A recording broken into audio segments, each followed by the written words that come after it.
presented by Simran Music.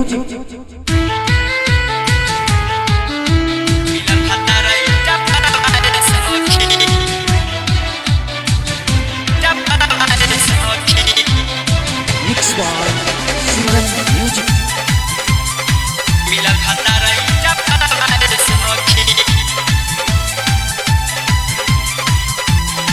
Singing by Pappu Bedardi. मातल रहिले सखी एक रहन से मारता धा हमरा पूरा बदन से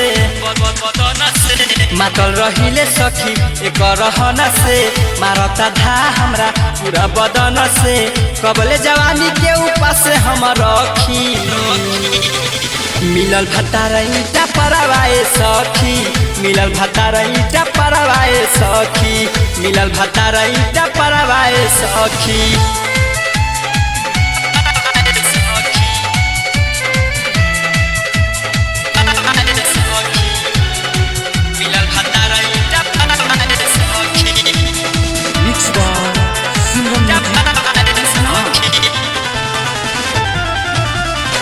लकत रहेला रोजे से जब जवानी चुअता ठोपे ठोपे दहिया से पानी चुअता ठोपे ठोपे पानी लकत रहेला रोजे से जब जवानी चुअता ठोपे ठोपे दहिया से पानी दिन भर चिमनी पर उत बिताबे कवन सुख नहीं हमरा में पाबे बाटे बौका मरद नहीं चखी मिलल भतारा ईटा परवाए सखी मिलल भतारा ईटा परवाए सखी मिलल भतारा ईटा परवाए सखी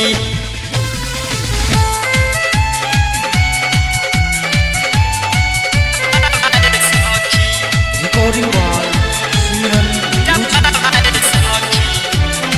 मिलल भतारा ईटा परवाए सखी Singing by Pappu Bedardi.